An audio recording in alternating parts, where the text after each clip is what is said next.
All right, time for a new Split the Difference. This is a case request. We have Case Aiken back with us today. How you doing, Case? I am so happy to be here, guys. Excellent. And the Pitchmaster General, Seth? Happy to be here as well. I was a little confused when I heard the pitch initially. I'm excited to hear why we're doing these two. Oh Yeah, yeah. yeah, we're doing Lone Wolf and Cub, Sword of Vengeance. This is the first of 6 movies, directed by Kenji Misumi from 1972 versus Road to Perdition, a kind of remake from 2002, directed by Sam Mendes. So this was a Case request. We had something else on the list, and Case said, this is, Lone Wolf and Cub inspired Road to Perdition, which I didn't know. And so I was like, okay, let's go ahead and take a look at this. And I realized, wow, these are very similar, and Yeah. apparently the comic of Road to Perdition was heavily inspired. The creator even admitted it was inspired by Lone Wolf and Cub. So Wow. yeah, how'd you come across these? Well, so I was a big fan of the Lone Wolf and Cub manga series when they did the reprints in the late '90s, early 2000s. Oh, that's Mhm. Uh, cool. and so I picked up the entire collection of that, and I had read about like a lot of the various artists who were heavily influenced by it, like Frank Miller in particular. He actually contributed a lot of the covers for the manga series when it was being repackaged. That's cool. And like Wizard magazine talked a lot about it, so I was really into that series. And then Road to Perdition comes out, and I check it out, and I'm like, hang on, guys. There's some things that seem kind of similar about this one. And so I did some digging, and I found out that it was based on a graphic novel, which I didn't know when I went to go see it in the first place. I didn't know either. And, it was a lot of like comic book shop talk being like, yeah, no, it's actually a Scott Pilgrim situation where the movie was made before the comic was finished. Yeah. Wow. So there's like elements of it that actually more resemble the source material of Lone Wolf and Cub. Specifically, Jude Law's character is Yeah. entirely invented for the movie and feels like the ninja that gets his eye fucked up. Yeah. Hmm. Yeah. Yeah. I was about to say there's some things that have been added to the story in order to give it a little more drive. Because what I was reading about, I haven't read the Road to Perdition comics, and I've also never read the One Wolf and Cub mangas. But from what I've read, apparently because Jude Law's character is not in there, it's mostly about the father and son dynamic and them just roaming the country. There's not really Right. there's not really a drive or there's not really like a chase or anything like that. This kind of adds a little more drama to it. Right. Mm. And when you think of it from that perspective, it then becomes very clear how it's similar to Lone Wolf and Cub, which is super episodic. Yeah, yeah, Uh, yeah, and and I so the movies are in there. This is really where it gets like kind of meta, because like the movies are influential on just like the zeitgeisty element of Lone Wolf and Cub. Like it was a Sure. fairly popular series back in the mhm, '70s. It has been influential to all kinds of materials. So like I said, Frank Miller, goes on to do Ronin specifically because of that. Samurai Jack has an appearance of Lone Wolf and Cub in there.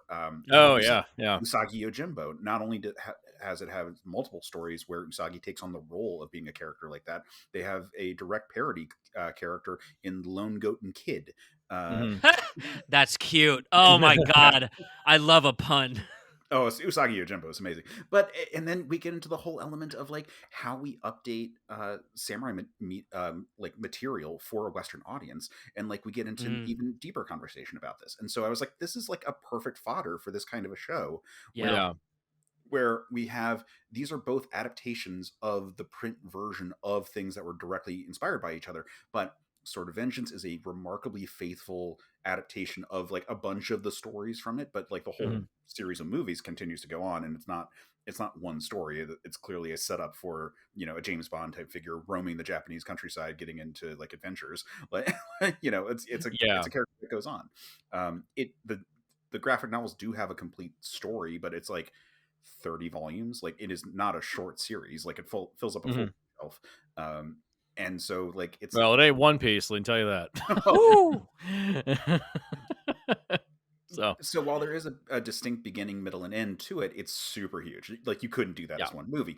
And likewise, the comic for Road to Perdition is an ongoing thing at the time that they make the movie, and so they have to like look at the source material. It has to like feed off of what the zeitgeist elements of Lone Wolf and Cub were, which you know I, for people who are into like Japanese culture and like, you know, pop culture elements, this is a big series. For people who don't know Yeah. anything about it, they don't know anything about it at all.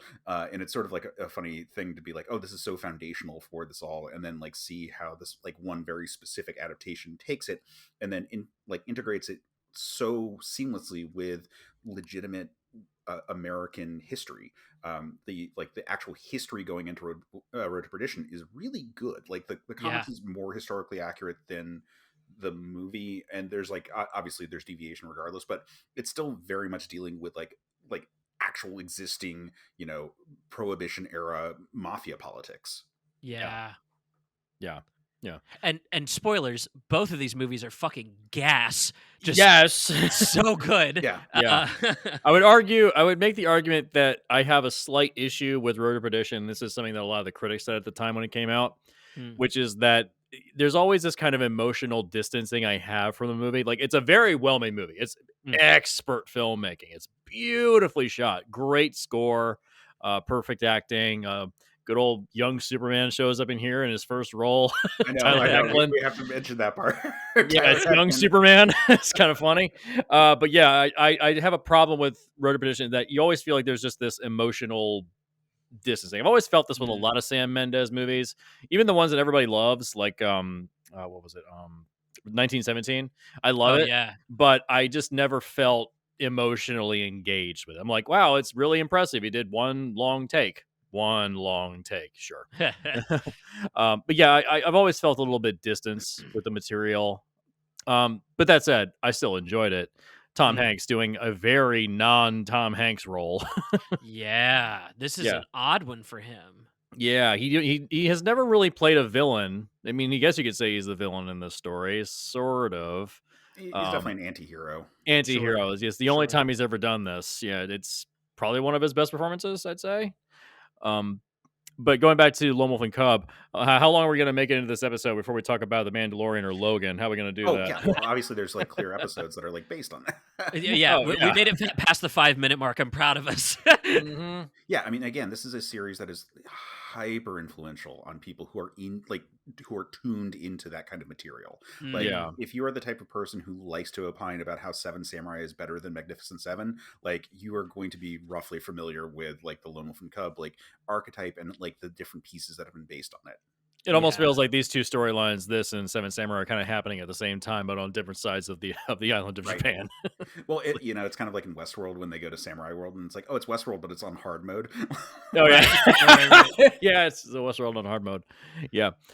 So I just want to say, like, another thing I appreciate about Lone Wolf and Cub, tight 90 minutes. I always appreciate a tight 90. Oh, I yeah. always Oh love that. hell yeah. Oh man, it is. You was brisk, just moving through the story. And Yeah, I had heard people like I have a friend who's super into the series and had never read the manga, but like loved the film series, and had always raved about it. And I had never really gotten a chance to like sit down and watch it. But even though I loved the manga, and it was like this weird scenario where the two of us each just had like our preferred like art form for it. So I hadn't actually watched this movie when I suggested it. I knew that it was an adaptation of the first couple volumes, like various like Oh. major stories, and I knew that it would be a good thing for us to like talk about because it's like well regarded. But I was really curious what it was going to be like. I did not expect it to be nearly as just like awesome. yeah, But also it's more so importantly, good. how artistic it is. It does a Yeah. lot of similar theming that we see in Road to Perdition, and I find that so cool. Like the theme of water being linked to the executions that occur is like such an interesting part. There's like very similar like long sweeping shots, and yeah, sure, it's like I don't know what the equivalent like. It's kind of like a B movie, but it's a very well Mhm. done B movie for the time, Mm. with like these really long takes. Like there's a really similar take where Ogami Ito returns home after an execution, and like it's like a long shot seeing him sort of like take apart his like mantle of office, and the same thing happens when Tyler Hoechlin like walks up to like get his paw for dinner, and we see like from like down the hallway him sort of take out his gun and like all those like elements of it. I'm like, oh wow, I didn't expect to have like shots that were similar. I expected like Mhm. Yeah. similar themes, like and like some basic story beats. I didn't expect to feel like, oh, they really studied this movie when they were making Road to Perdition. Yeah. Oh yeah. and also themes of the nature of rules and rule of law, and how tradition is the most important thing. It just the I way in which love that. it completely screws all these people's relationships. Like, just Mm. there's no humanism within the system of governance Mhm. between either of these movies. Yeah, it's crazy. Tom Hanks' performance so perfectly executes his internal like discipline and his internal rules, and how they are different from the death that he dispenses. Like the deaths that he experiences with his family are somehow different than the ones that he's dispensed in the line of business, and he has to Yeah, come to terms with like, sorry dude, these were human lives regardless of how related you are to them. That's yeah, Yeah. devastating. hmm Yeah, Mm. I really like the Tom Hanks casting, not just because it's atypical for a part for him, but actually in watching this, I feel like he's an appropriate American update to, and I'm going to butcher this name, and I am so sorry, Tomosabaru Wakayama, who plays Ogami Ito. Like, hmm there's a little bit of the like dad bod going on for both of them, Yeah. yeah, which I actually really appreciate. Like, these are They're not hot. Yeah, they're not like, yeah. They're not trying to make them hot. Yeah, they're not trying to make them hot characters. Yeah. they're like dads. like Mhm. in both cases when they're out wandering, like there's a schlubbiness to them. Like when Mm. he Yeah. Ogami is traveling with like the sign that's like son for hire, sword for hire. He's dirty, like he's like kind of destitute in a lot of ways. Like the Ronin's life is not a smooth life, and like the majority of the movie, Tom Hanks has this like 5 o'clock shadow that is, he looks so tired. Like it's, even in the moments where we have like sort of lightheartedness of like the bank robbing stuff, like he's always wearing a suit, but like his collar is undone, and like he just looks like so beaten down by life. And you feel it as like, yeah, no, that's an appropriate like middle-aged hitman Yeah. in both hmm cases. And I He- love that they frame the shogunate as like this assassin, or like as this mafia. Like they've got spies, they've got assassins, they have an executioner, and it's all about like putting down and brutalizing the feudal order that had previously existed. It's funny you're pointing this out. You're helping me enjoy a little bit of Game of Thrones retroactively. I hadn't put together that the Hound and Arya Oh were a yeah. lone wolf and cub Oh setup. yeah, it's Lone Wolf and Yeah. Cub. And following this same like costuming thing that you're pointing out, that like in their downtime they're schlubby, they're gross, they're kind of like, they eat gross, hmm they like go out of their way to show them just being dudes, but then they have an armor that they wear in their robes or in their suit or in the literal chest piece suit of armor that the Hound wears. But I like that you're also pointing out that it's also a little askew. Each one of them, either I think we have an entire sequence in Lone Wolf and Cub where it's about what's underneath of his gi, Mhm. like literally saves him in the moment. And the fact that it's not, the costuming's presenting something that we recognize off by one, right? It's like Yeah. it's a knight off by one. It's a gangster's, it's like a preacher's suit off by one, though. It's a gangster killing people. Yeah, I love that. That's Mhm. such a cool point. Yeah. Yeah. The way in which these two characters feel similar yet different. Like, I would say that remind me of the main character's name of Lone Wolf and Cub. I Ogami can Ito. Ogami Ito. Thank you. I always butcher the name. Um, that character feels like he's doing it as a means of heroism, like saving this child who doesn't deserve to die. Whereas with Tom Hanks's character, he's saving his son because they have to go absolutely on the run, Mm. because the organization that they work for is criminals. They are absolutely criminals in Road to Perdition, whereas in the original film they were the government. Like, it's Well, literally the government. yeah, but it's the power that holds the community, and I find that parallel really, really interesting because again, the shogunate is outside of like the imperial structure. It's Yeah, just had assumed true. full control at that point, and so Mm. framing it as this, bloodthirsty regime that operates with its own secret police and everything, like With I total find that as impunity. Yeah. I find Ooh. that as an interesting comparison, and then like I mean, it's such a dramatic scene when like forces his son to like pick between life or death and like goes with Yeah. that. I remember And that scene in The Mandalorian. yeah, I, I mean, it again. This is an influential work. Yeah. I mean, it's the basis for many pieces of fiction. But Yeah. doesn't that make the pick the Mandalorian or the lightsaber that much better in that scene. It's like this isn't a goofy thing being thrown in here to see a baby choose. This is like as we're pointing out, like expounding on multiple rotations of the story. Mm-hmm. Yeah. Yeah. When it comes to the visual style of these movies, I mean, I gotta say, I was amazed by Lone Wolf and Cub. Yeah. Like I mean, both of these are good, but Lone Wolf and Cub is just for the time frame for what they had to work with. Apparently, this was not a very high budgeted film. I mean, you're talking about like low budget. So, I mean, this it's super impressive. And it gave me vibes of Fistful of Dollars. It gave me some vibes, especially towards the last act of the film where he's in the town and he's surrounded. It gave me vibes of that. The final battle is amazing. I will say the kills are very kind of silly and very anime-ish. Dude, you're There's some seeing anime explosive blood, invented here. Yes, I will say that's definitely being invented there. Yeah. The fact that the cart itself is a weapon that was wonderful.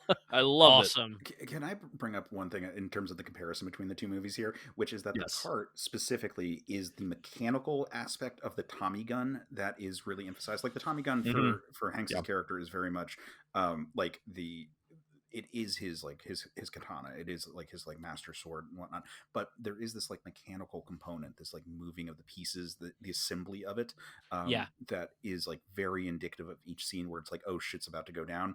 And like the cart has that sort of element to it. That combined with the car are like the two like ways that they sort of like translate that element. When he's putting together the Tommy gun, it's almost like a religious ceremony. Exactly. Like he's getting like, especially towards the end when he's going to go out and kill Paul Newman. It's like he's ready to do one last hit before he walks away from all of it. Yeah, and I like that like mechanical kind of component to both movies. There's this like engineering quality, which is different than like being a genius. It's a person who is like so methodical in their action, and for both of them, like I think that's really cool. Yeah. Yeah. Talking about Lone Wolf and Cub's visual style too, I was blown away. We bring up the perfect 90-minute movie, right? A big issue often with 90-minute films is that there's not as much prioritization of like visual storytelling and visual language and like even just shot composition. It's going to be the easiest, the flattest, the quickest way you can get through it. Not here. Not here, baby. Holy shit. I was blown away. I was like, this is a tight 90 and it's shot like an Oscar film. Yep. Like I'm this is in Criterion. This whole series is in Criterion.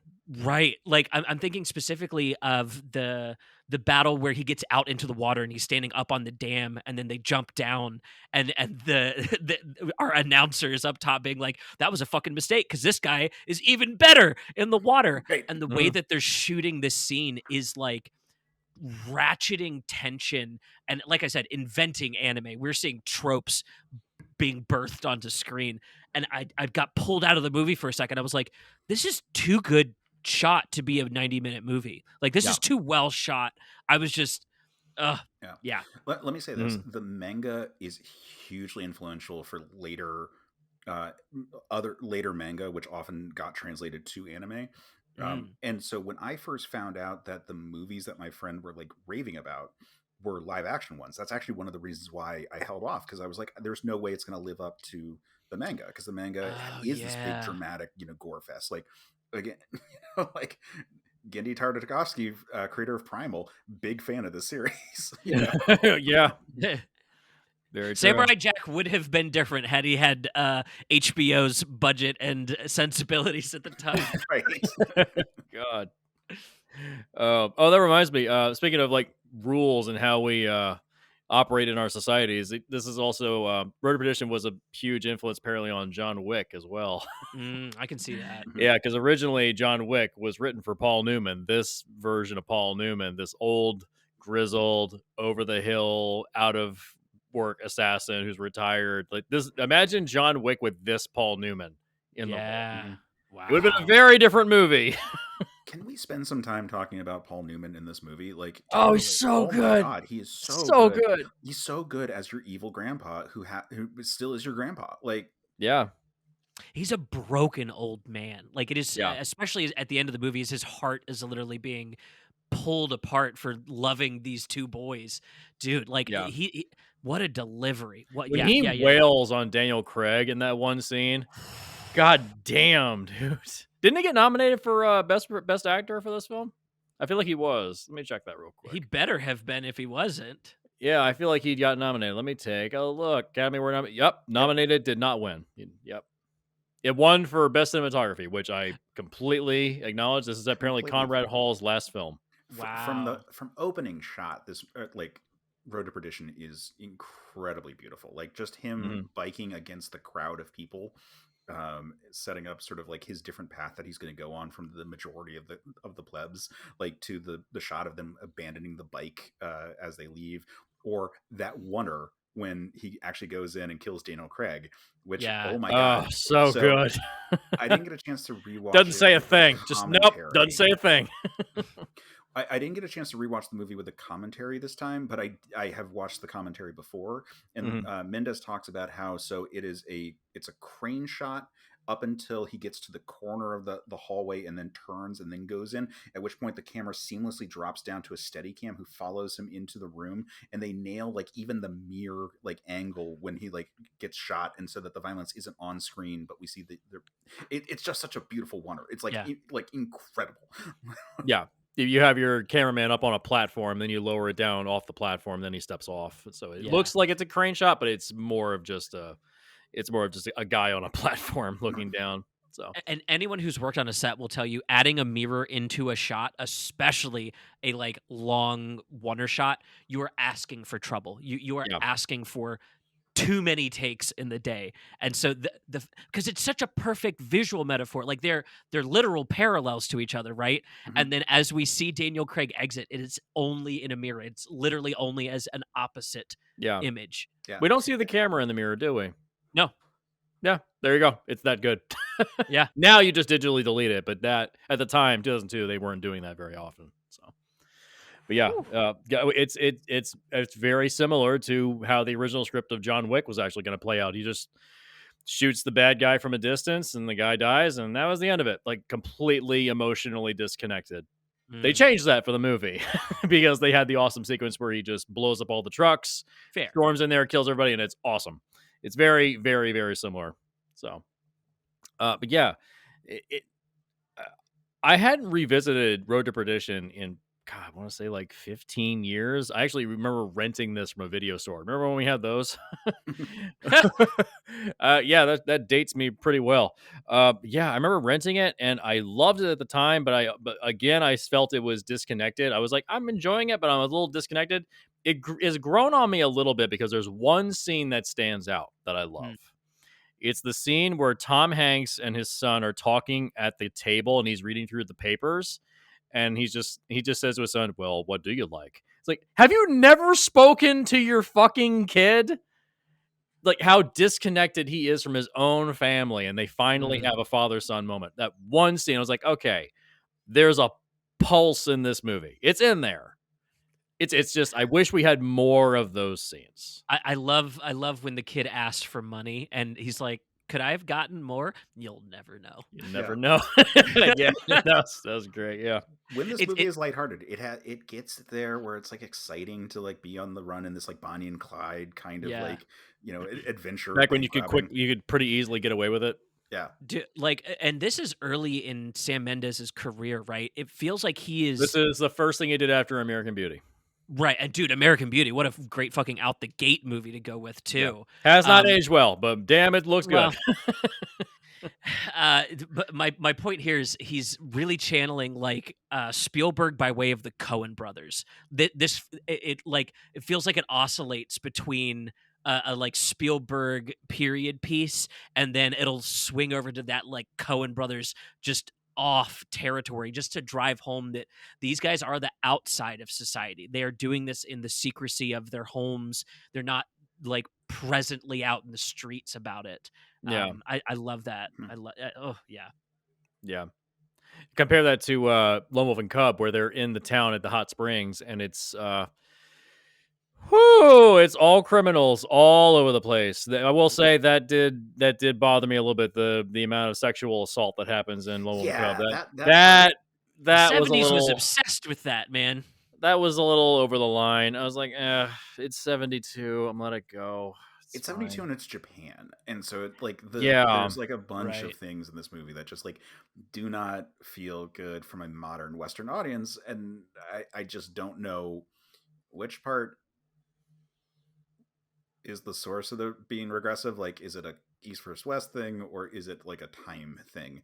Um, but it is weird, and it opens with weird after like I mean it opens with Yeah. people being okay with a child being murdered, Right. but the son for hire bit, it gets used before the sword for hire part, and Mhm. that's a strange scene. Yeah, and also the point where it's like you have to either rape this woman or we're gonna murder you. It's like, Well, no, that's just the painful scene.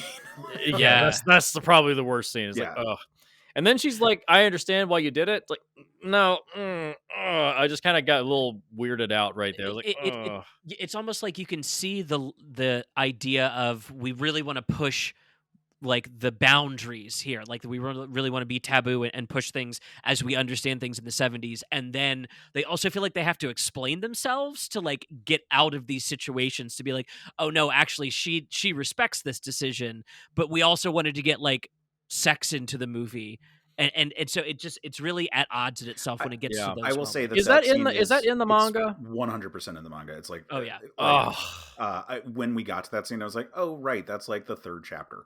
Like I God totally damn it. forgot. Damn it. Uh, Is that a response possibly to because this is very, very just after World War II was made, when the manga was made.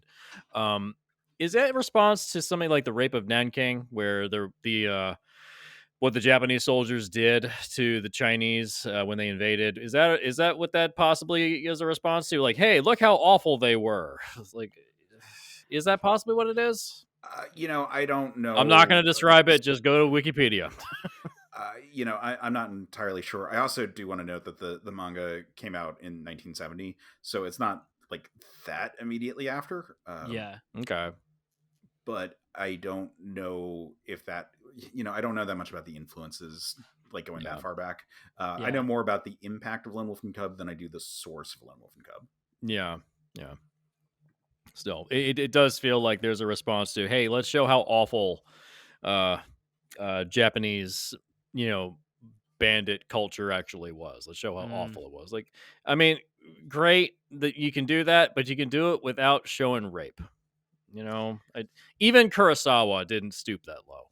You know, he would never, even showing like the worst of the worst in things like Yojimbo. He never Mhm. dropped down to that.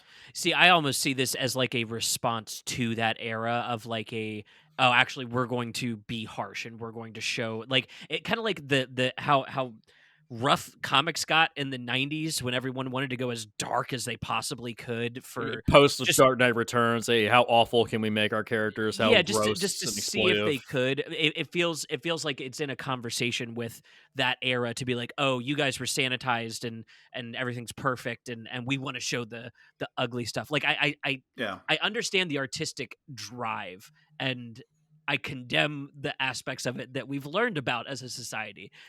It I kind of also feels don't like a understand that Tarantino culture in piece. that time. I don't know anything about Japanese culture in the 70s to like comment intelligently on it. I wish Dysart Yeah. was here. He'd be the perfect person to talk about this. True. Yeah. It kind of feels like a Tarantino piece where it's like a remarkably stylish B movie. Yeah, yeah, yeah.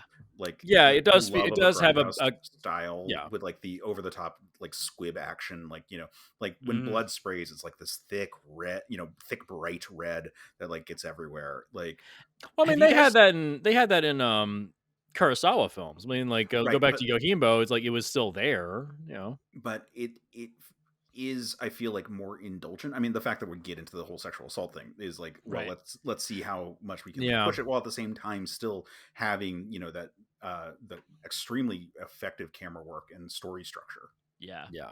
Well, and that even like the blood geyser thing, that is a stylistic choice here in Lone Wolf and Cub. They're trying to do Yeah, that. That was not the intention for that initially. That was actually a malfunction in the prop, or not even a malfunction. The prop master cranked up the pressure in the hose. Are you talking about because Yojimbo? Is that what you're talking about? yeah.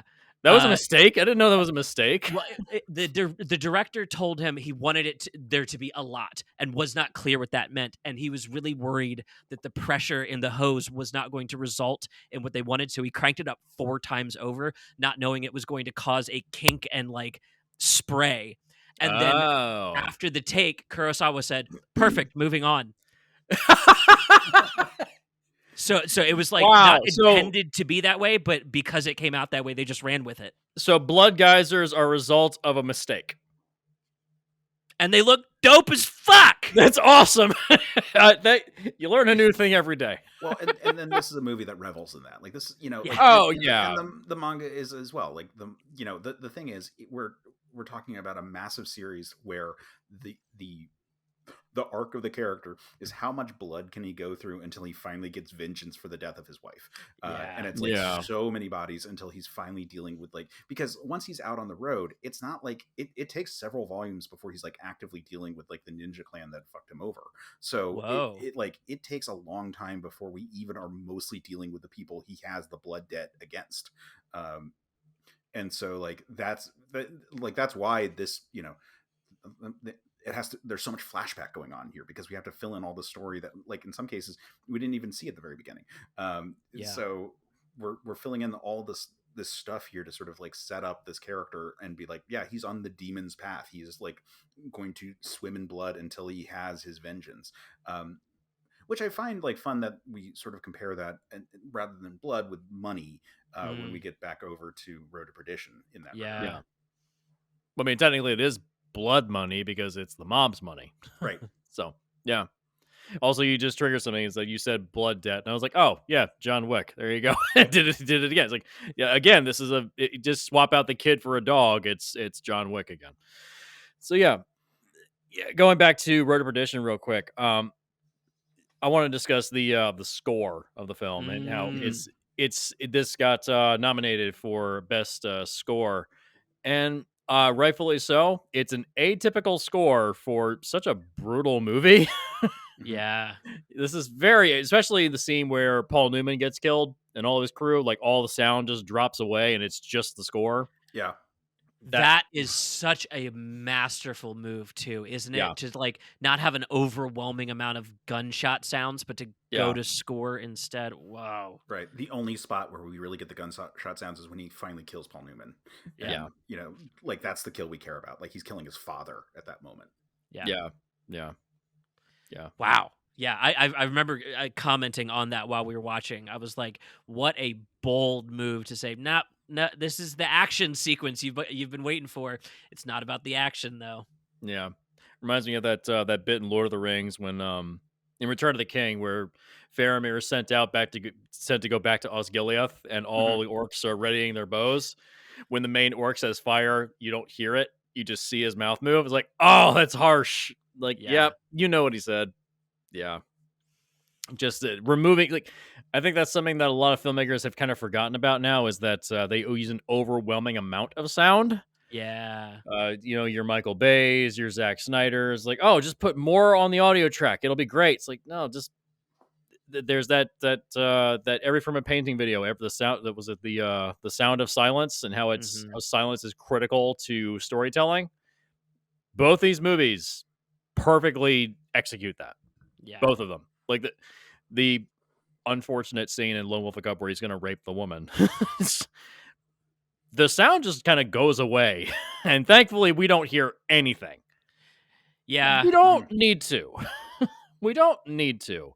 And then, of course, the assassination scene in Road to Perdition, all the sound drops away because you know what gunshots sound like. You don't need to hear it because the only kill that matters is Paul Newman. Yeah, especially at first when the people start dropping and you just see the flash in the distance, but you don't actually see, you don't hear anything. Oh, and like, yeah. When you think about it, like it is supposed to be this like drowning storm that like is taking them over. And so like, yeah, sure, you probably heard gunshots, but it's probably cacophonous. You can't get a fix on where it is. And so the choice to not have it be in there because like there's no way to even like really emulate this sort of like the sound that like completely, you know, surrounds you just as like people fall and you can't even like tell what direction they're getting hit from. Yeah. Yeah, this is the kind of thing that, for anybody interested in getting into editing, I I could guess that they probably built the scene out with the actual sound effects and were like, This is too much. It's just too many like rain sounds and splashes and footsteps and bullets and reloads and like I'm just imagining building this scene out in my head in an edit and going, this is like you said, cacophonous. That's a great word for it. Yeah. And then the stroke to go, well, what does less look like? What if we just switch to score? That's a move that happens in the edit often, where it's like you when you veer into something and you know you don't like it, just swing hard the other way. Just try it the opposite direction. Yeah. The only reason why I think it might not have been is that this movie has a lot of like meticulously planned out shots already. Oh yeah, So absolutely. it could be that they went through that process, but before they shot a thing and they were like, oh, that's going to be too much. Yeah, Yeah. yeah, yeah, yeah. Yeah. At some point in the process, they've Yeah. realized like this is going to be a lot to do. Yeah. There's a bit in one of my absolute favorite movies, Saving Private Ryan. The moment when they're going into, it's the first town they go into. They've already landed on Normandy and they're going into their first town, and it starts to rain, and like Mm, one raindrop hits a leaf, another, and it's like the pelts of rain slowly get faster and faster. Then you hear the gunshots come in over the audio track, and it's like the rain splashing on the ground mixing with the gunshots in the distance. They sound the same. mm, And so you realize that because they're in a rainstorm, you can't tell what's rain and what's gunshots. Mhm. It just, that's the kind of that's the way you use cacophony to your advantage. It sounds like a war zone. yeah. Because it is one. Like, I don't need a mob hit to sound like a war zone. I really don't need it. Well, So and just it's just drawing the literal metaphor they're building there, that it's raining bullets. You know what I yeah, mean? Like Mhm. that's you don't have to say much else. That's artistic on its own. yeah, yeah. It's a great way of describing it. Raining bullets. It's a great Mm, way to describe it. Yeah, and especially because it circles back to the recurring theme in both series about how water is related to death. You know, Daniel Yeah, Craig is dead in the bathtub. The first time we see death in Road to Perdition is the funeral scene, and we have the dripping water coming from the casket, yeah, which was a mob hit. And then when you look at Lone Wolf and Cub, the opening thing, let's take the sword, let's bathe it in water. Let his best fighting style is in water. You know, like there's all these elements where you know the hot spring scene. You know, like the fact that it's a whole fight, like in a bathhouse. yeah, yeah, You yeah, know? yeah. Yeah. Can we talk about Daniel Craig for a second? Yeah, I gotta oh, talk about it. Okay, so this is 4 years before Casino Royale, which would kind of be his big break, but he did yeah. Layer Cake before this. Was this like a year or two before after Layer Cake? I want to say. I don't remember when Layer Cake came out. Was that 2006? Let me take a look real Also, quick. it Layer kind of Cake was kind of before Casino Royale. Oh yeah, 2000. Oh, It was 2004. This is 2004. before. Oh Yeah, wow, wow. Okay, so this is like him on the ascent. So this is him when he was starting out. No, I mean, he acted before this, but not extensively. So that's crazy that they would link back up on 007 outside of each other because he got hired into that without Sam Mendes's yeah. help, and then Sam comes in as a director. yeah, I mean, he'd been acting since 1992, but a lot of it not great. I mean, Elizabeth was a pretty good movie from 1998, the historical drama with Kate Blanchett as Elizabeth, Queen Elizabeth, and then he did Lara Croft Tomb Raider was a year before this. He loves to talk Mhm. about that. Ask him about that sometime. He loves to talk about it. I'm saying Uh, never mention it. He hates it. but yeah, with Craig, I would say like he does a really good job here of being like Such a petulant little shit. yeah, you know, he is the blood son of Rooney, but he is not able to. He doesn't have his love. You know, he. Yeah. You know, it's a Cain and Abel story right here, but he's the one who like gets protected. Yeah. Yeah. Casey, you pointed out earlier all the symmetry in the shots. You just made me realize there's a shot of Daniel Craig watching Tom Hanks and Paul Newman play the piano, Yep. and we hold on his face for a excruciatingly long time as we watch him go through faking joy, his face dropping as we're seeing him kind of realize that he's not the favored son, and then Mhm. he puts the mask back on real quick, and then the kid calls it out, right? In Lone Wolf and Cub, there are lots of extended holds on people so that they can act with their face, Yeah. which is Yeah. like we cut so quickly now in our movies that we don't let a lot of the acting happen on the face.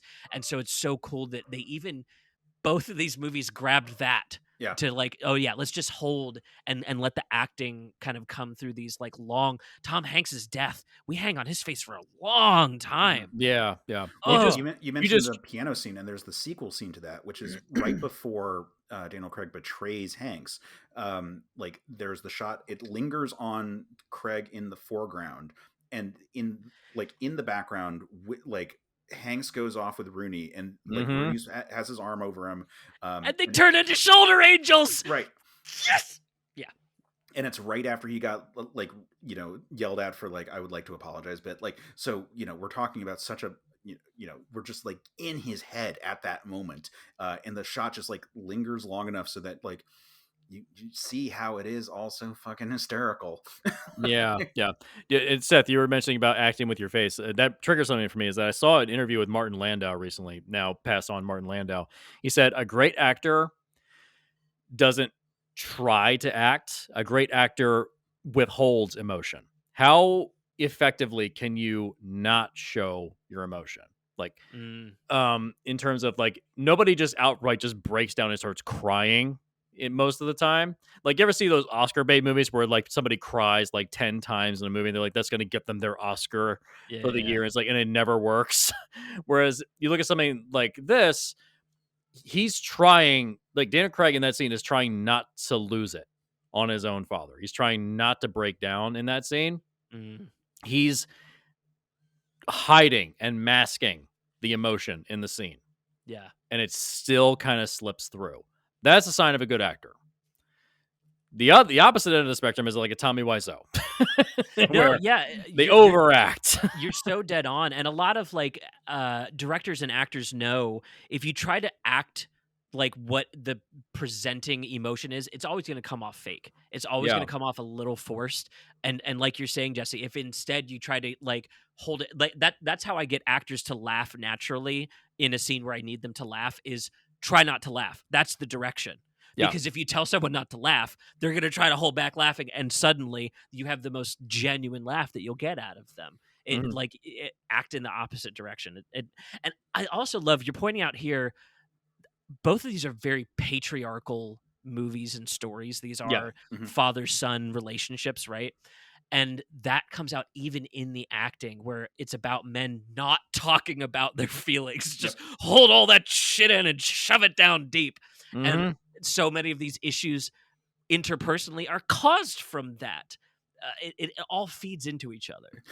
I mean, even the fight at the end of Lone Wolf and Cub is because he's revealed to be a samurai because he's so pent up with his emotions that he's able to he's able to have sex and quote unquote do a good job because he is so like bottled up. Right. Jesus. Oh my God. Oh God damn it. Men, talk about your feelings. It's like that joke that people would say is like men will literally do blank blank blank instead of going to therapy. It's like, well, okay. Men will literally run away from assassins and gangsters with their son, robbing banks to avoid therapy. Right. Oh God. Since we were talking about cast members that were like really good in Road to Perdition, let's bring up Stanley Tucci. Ooh. Oh yeah. Tucci has infamously always refused to do gangster movies because he thinks it's harmful to the Italian stereotype. And then he read the script for this and was like, "Oh, I guess I can do this one." Oh God damn it! Because this movie is so good. Yeah, I mean it's accurate to its time frame. Apparently, the comic is more accurate to its own time frame. It actually includes actual gangsters where they change those for the film. Some Tucci actually is playing a real person. He's playing Frank Nitti, who is a real second to Al Capone, who had a scene that they cut from the movie, but I've seen it. It's on the DVD release. Who played Al Capone? It is Anthony LaPaglia. Oh, okay. I can see that. Who was that? I don't know who that is. I recognize his face from TV, I think. Yeah, he's a that guy actor. You'd recognize him. Oh, okay. Yeah. Oh, yeah, that guy. Yeah, exactly. Yeah, I know that guy. Oh, yeah. But Yeah. anyway, so like Tucci like actually really dug this movie and thought it was a very elegant kind of movie that doesn't necessarily cast aspersions on any particular racial group because it's mostly about the No. Irish, not the Italians, is part of Right. it. Yeah. Yeah, that's Uh, interesting. It's like they're in Middle America and they're Irish. Is that I got that. Like, I mean, we're all from Maryland, which was founded as a Catholic colony. I think even Yeah. if fair? you're, I don't know if either of you are lapsed Catholics like I am, but I went to Catholic school. Like, I went to a Jesuit high school. Like, Wild. I was raised. What was I raised? I think I was raised Catholic. Was my grandmother? Mother's Episcopalian. I'm hard atheist now. So Episcopalian. yeah, Is that's that the one where you don't eat fish? no. It's that is basically Catholic. Or that's Catholics. Episcopalian is basically Catholic on easy mode. Oh, yeah. It's diet Catholic. It's the same gotcha. religion, half the guilt. So I think that's a Robin Williams joke. That's Um, funny. But yeah. Speaking of other cast members, Tyler Hoechlin, good old Superman, his Yep. first role, I believe. Yeah, fantastic casting. I Yeah. always thought that he looked a little strange because he doesn't quite look like Tom Hanks. I was like, I don't know. I think his own son would have been a better choice. He just has such piercing eyes. Also, his Hanks's own kids were too old at this point for that part. Yeah. Oh, were they too old? Okay, Yeah, never mind. not terribly, but they were all like 18, 19. Yeah. Oh, Not, he gotcha. couldn't play a child. Yeah. Gotcha. Well, Like actually, wasn't Colin? Orange County had already come out at this point. Oh yeah, Colin. I was literally about to think Colin Hanks is like in Orange County at that point. Which, Right. Yeah. which actually a movie I quite like. I actually quite like Orange County. Right. That was he's the movie we were he's a talking senior in about. high school, not a senior in junior high. You know, that's the Yeah. difference. Speaking of which, Seth, that reminds me that's the scene from we were talking about Ghostbusters Afterlife, I think at one point, or we were talking Oh, about yeah. Ghostbusters 2 recently, Yeah. and he has a bit. Harold Ramis has a bit in that movie as the dean of the college he's trying to get into, Oh, and by yeah. accident, Jack Black gives him ecstasy. That's hilarious. It's actually quite wonderful. It's a great scene. That's a great scene. Yeah, but That movie's due for a rewatch for me. I liked it a lot back in the Yeah. day, but I haven't seen it in probably 20 years. I'm sure there's stuff that hasn't aged well. It came out It's around the one. time of yeah. American. It's like diet American Pie. Mm. So there's I stuff just that watched hasn't aged Road Trip the other day, and that's also very diet American Pie like. well. Certainly of the same era. Yeah. Kieran Hines. I'm not. Kieran Hines. Oh yeah. As Finn McGovern, I really enjoy his part in this one, especially as like opening up the story Yeah. for how this all goes down. Just a great casting in general. Like, regardless, like it almost feels too small a part for him, but like Yeah, it seems yeah. like everyone's just excited Yeah. to be in this movie, and they do amazing jobs. Well, they probably all jumped on board because they all loved his Yeah. same end as his previous movie. They were like, "Oh yeah, I want to work with him. I love an American Beauty. Yeah, Yeah, I'd love to work with him." Ditto Dylan Baker, who plays like this effete like accountant for Al Capone. Yeah. Strange. Was this around I think this is around the time that the movie Happiness came out, that Todd Solondz movie that makes everybody very uncomfortable. Oh yeah, I know Dude, Happiness. Oh god, I have a hard Name time only. watching. I haven't watched it, but one of those infamous movies where like you come across the plot and you go, "Oh, okay, I'll skip that one." Yeah, it's one of those movies. Oh, this Happiness is 1998, so this is 4 years after that. Yeah. Okay. But yeah, it's he's one of those he's that guy. This film's filled with a lot of that guy. I know that guy. Yeah. Yeah. Those are your best working actors, man. Speaking of Tarantino influence, that's his whole thing is like take that guy and turn him into a star. I mean, apparently, Once Upon a Time in Hollywood, like half the cast is like huge now. Sydney Sweeney, Margaret Qualley, like they're all big names now. So Yeah. Yeah. Now, at the time, a big name, and it was surprising that he allowed his face to look the way it does in this movie, is Jude Law, who What a weird role for him, right? Yeah. particularly the teeth. Let's be very clear. Like, they're like an actor in like gross makeup is one thing, but when they're willing to have their smile look so fucked up, like Yeah. that's a person who's willing to take a hit. And his fingernails are all grown out like claws too. I don't know if you Yeah. guys Mhm. noticed. So I take him as being an update of the Ninja Lord from Lone Wolf and Cub, like the one Yep. who like loses Yeah. he loses his eye, and like ultimately at the end of the series, he kills Ito, but then Daigoro kills him.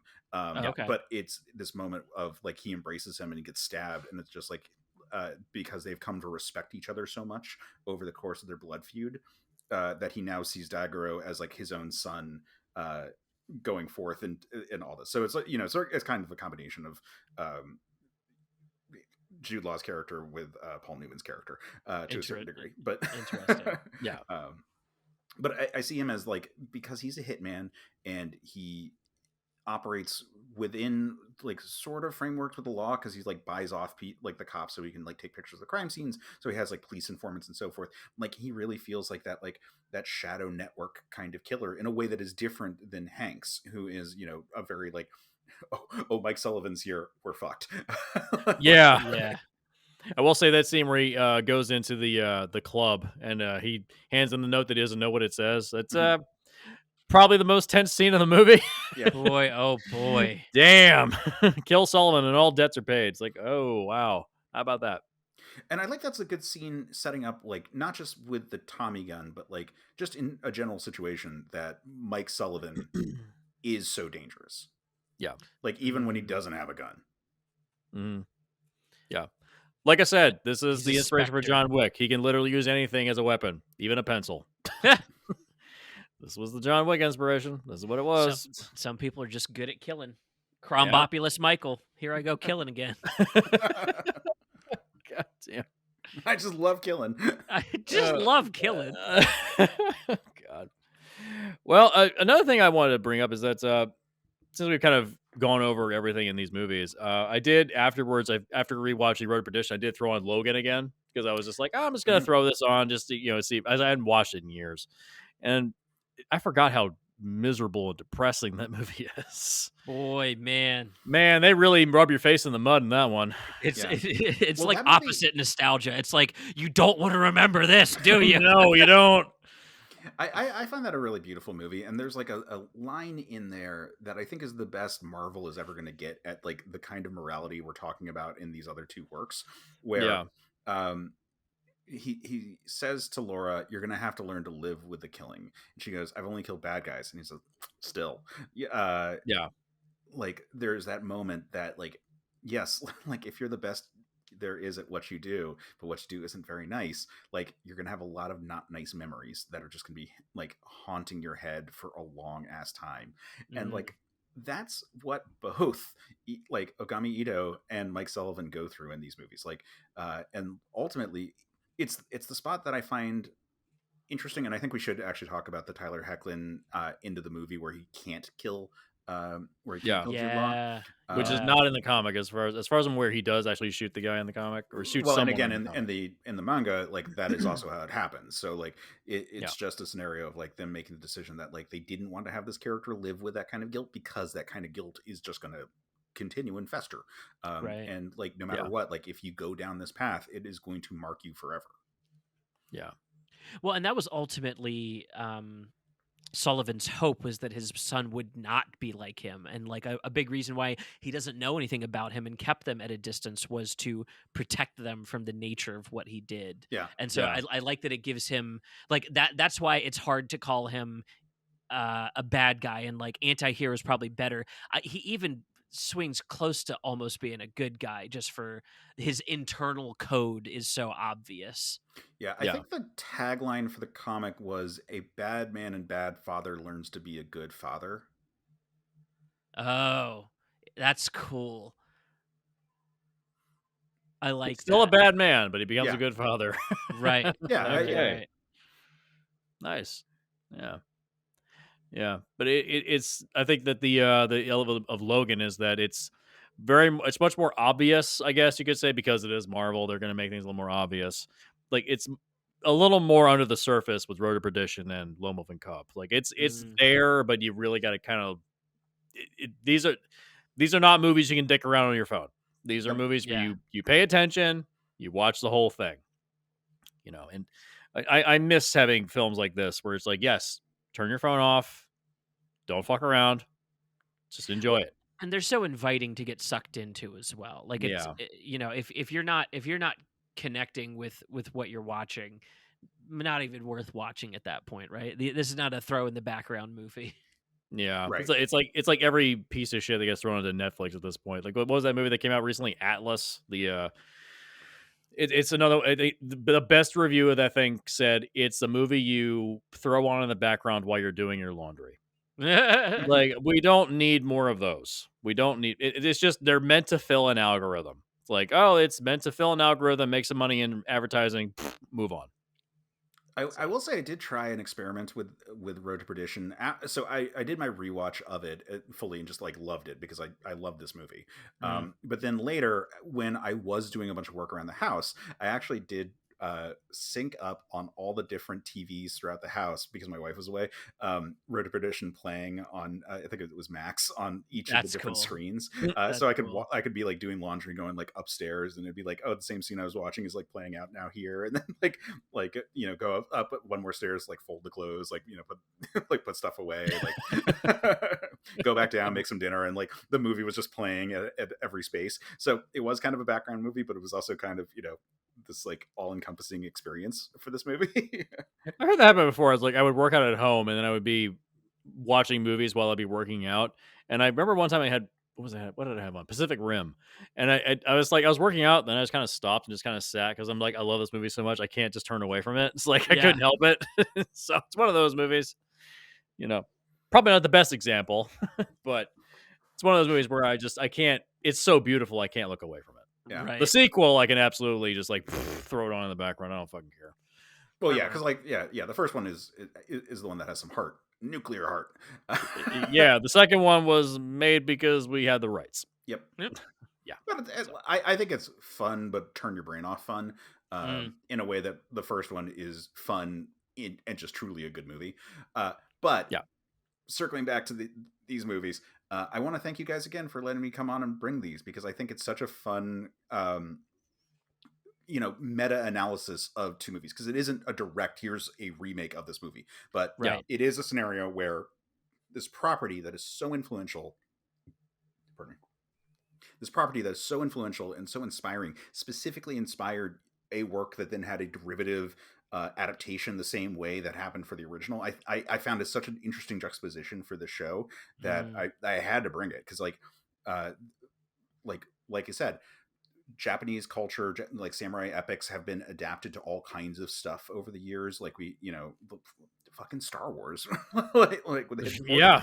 Take him to space, take him to the desert, take him to the gangsters, take him to our modern times. You can set it anywhere. And I Yeah. think that tried and true tradition is so interesting, and it's this thing where like we're dealing with a very different culture, but they find a way to frame it in both in both Lone Wolf and Cub, and then in this where like we focus on like this Irish gangster culture that exists in Mm. this like suburban town of Chicago, like uh like they find a way for us to be introduced into it and see sort of the beauty in the violence Yeah. of it. And Yeah. Mhm. I find both movies really just like lovely dissertations on it, while at the same time being down for some real fucking shit. Yeah. Like, Yeah. And it just like the ultimately it leads down the line of other versions of this story. yeah, Mm. Like I said, The Mandalorian, Logan, or you could even equate like something like the boy and his dog storylines. Like the Harlan Ellison novel, A Boy and His Dog, or Mm. eventually like Fallout. You don't get to that without Lone Wolf and Cub, so it's a fascinating archetype that yeah, we've come to appreciate, and it's never going to go away. We're always going to get new versions of this. So even yeah, like again, Boy and His Dog, John Wick, he gets a right. dog. Yeah. it's like Or it's a Seth, boy and his dog. you brought up Game of Thrones, and we talked about like the Hound and Oh Arya, yeah. which is definitely there. But you know what also is in that world that is very directly this, which is Dunk and Egg, which is a series of short stories about Oh Sir yeah. Duncan the Tall and Prince Aegon Targaryen traveling the countryside with Aegon being his squire, and like that Yeah. entire setup is very similar to this. Yeah. Yeah. Yeah, I've got Very those true. books back there on my shelf right there. Yeah, I've got them Which right is there. my way of saying that George R. R. Martin is definitely channeling this because it'd be one thing if it was one time we had a knight and squire situation that felt kind of like that, but the fact that it like he has a whole series of it, like, Yeah. So- You'd have two nickels, which is just weird that it happened twice in the same exactly. thing.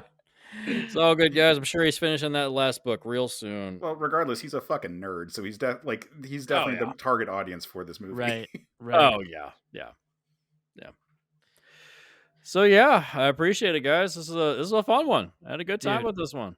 getting to walk in and see two killer movies back to back. I watched one the 2 nights ago, and then I watched Road to Perdition the next morning. So I got them like right back to back off of each other. Oh, what a high! Two excellent movies. Yeah, no reason to not watch either one. I mean, one is in Criterion, this Lone Wolf and Cub. It's the first of six, I believe. First of six films, I believe. Something like that. And my understanding is that it diminishes in quality as they go, but like this one's really good. And like the series, I think it's like number 2 or 3 is considered the best, and and sort of like is where it peaks. Gotcha. But my understanding is at least the first 3 are worth watching. Okay. Okay. And I after would- watching this, would I'm like, watch oh another yeah, one. like absolutely. Yeah. Yeah. And yeah, Road to Perdition, also worth watching. Beautiful cinematography. I do still think it has an emotional disconnect for me, but that's probably because the characters are disconnected emotionally to each other. So I guess it makes sense. Sounds intentional. It sounds Also, intentional. not to get too deep on this one, but what is your relationship with your father like? Fuck you! I haven't seen him in about 20 years. You know, like maybe that speaks to it. He ditched out. I haven't seen him in a long time. He didn't want to be a parent. It's all good. I mean, I wasn't trying to poke the bear, but like it does No, feel it's like all the kind good. of movie where you're like do you have like the like sad dad heartstrings to tug on? Okay, there we go. No, I don't. Dude, that's why Hereditary is so horrifying to me. I have a terrible relationship with my mother, so it's like, oh no, this is hitting too hard to home. Yeah, it's why I'll never be a parent, because I know I become just like my dad. I will never be a parent. The most I'll ever have is cats. That's the most I'll have. So, because at least they'll take care of themselves. So yeah. So our next one, we're doing a very different type of movie. We're doing Roadhouse. Roadhouse. Roadhouse. So very different, Roadhouse. very different types of movies. Yeah. Can't ever mention Russ without doing the Peter Griffin voice. Roadhouse. It's like an echolalia. It's just stuck in my head now. God damn it. Oh yeah. So we'll see you then when we do Roadhouse. Thank you and good night.